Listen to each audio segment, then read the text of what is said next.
Okay, welcome now sa atong question and answer portion. So, ang atong pamaagi sa pagpangutana, ipaila ang inyong pangalan, dayon proceed sa inyong pangutana. So, pwede kada usa maka-follow up sa inyong mga pangutana. So, ang unang pangutana si Bad Alben. So, atong tawagod si Bad Alben alang sa iyang mga pangutana.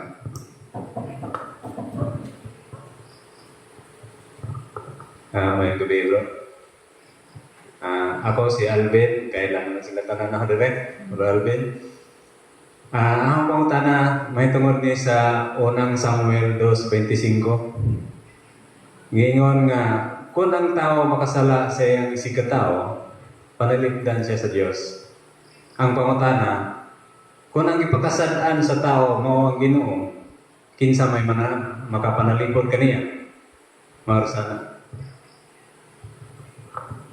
So si Brad Alben naghatag o versikulo sa Bibliano sa unang Samuel 2:15, 25.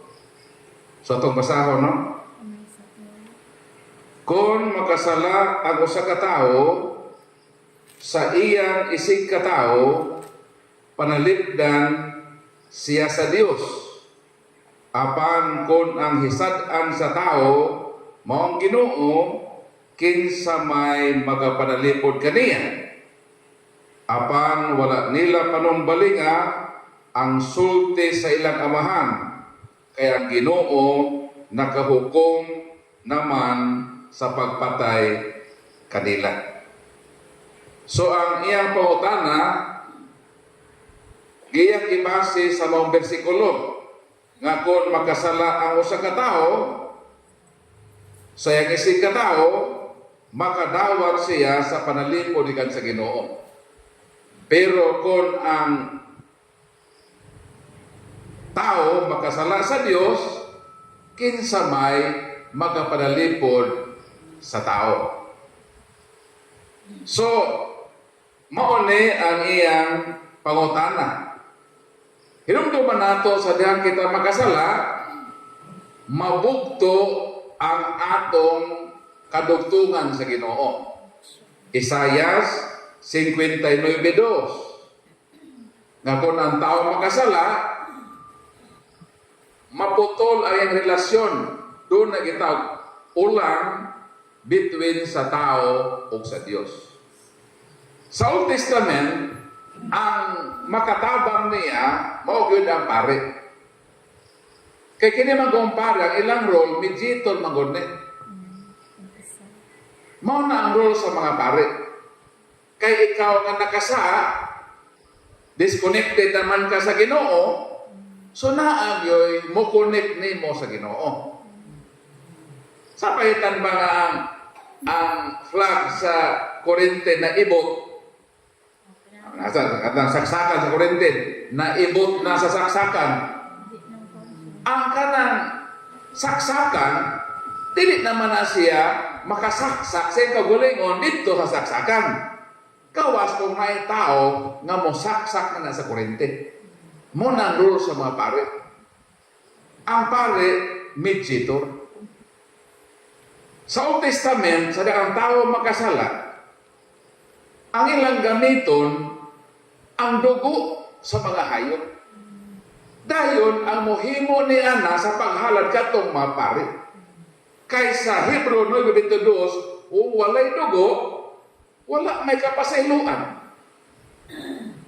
Di man pwede madugtong ang tao ngadto sa Ginoo.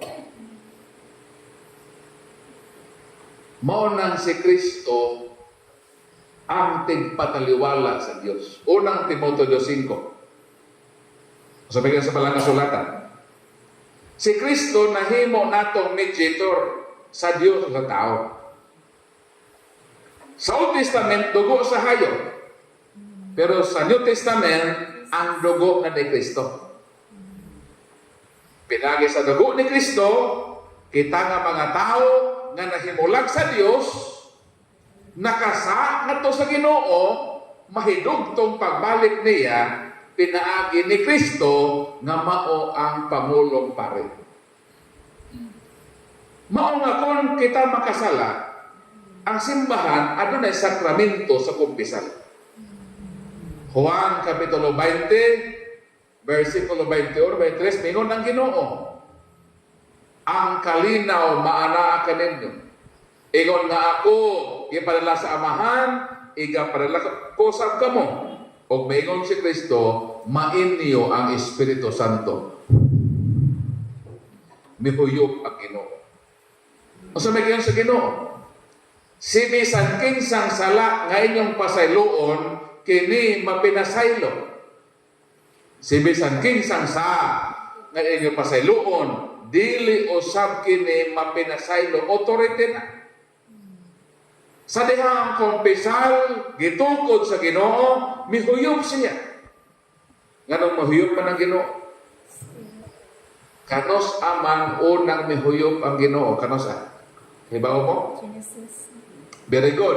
Genesis 2:7. Nakuha ang Ginoo yuta, iyan ang giumol nga tao, murag minatay nga nasa lungon, o gihuypan sa Dios ang duha ka buho sa ilong sa tao, ug ang tao nakabaton o kinabuhi.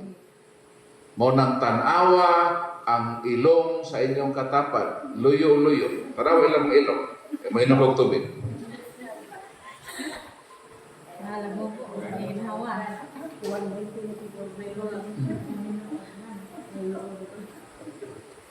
Kumana. Kumain yung gilid, ang ilong sa inyong katapat. O sa may forma? Kung ang ilang mga ilong nangalisngag, isa lang ang meaning ni Ana, nasobrahan ka na sa paghuyo.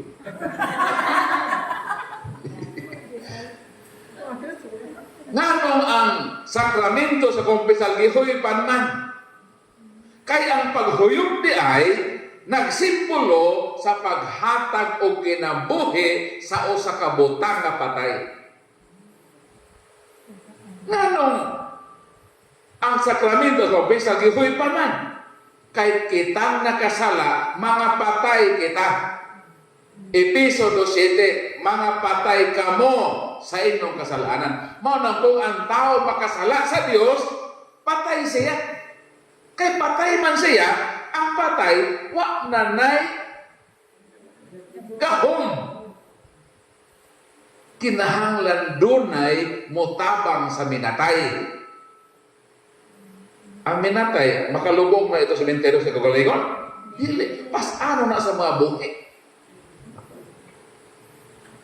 Kung ang pasalamat isip simbahan na taliwala sa atong pagkamakasala, nakasala kita sa Ginoo, apan doon na sa sakramento na sa mga pare nga mauna ang mediator aron nga madugtong pag-usab ang nabugto natong relasyon sa Ginoo. Isayas 59:2. Mao to ang buti pasabot ni Brad Alvin. Nga kinsa man ang makatabang ka nato kung nakasama sa Ginoo. Ang mga pare sa sakramento sa kumpisal, hatagan ta og bag-ong kinabuhi sa atong estado nga patay sa sala. Wa ni sa ubang tinuuhan na anato ni mga Katoliko. Usa ulahan ta nga naata niini in kahimanan na taliwala sa atong pagkadautan na ay mutabang nato ngadto sa Dios. Mao na ang ato makabalian. Sir Pagutan.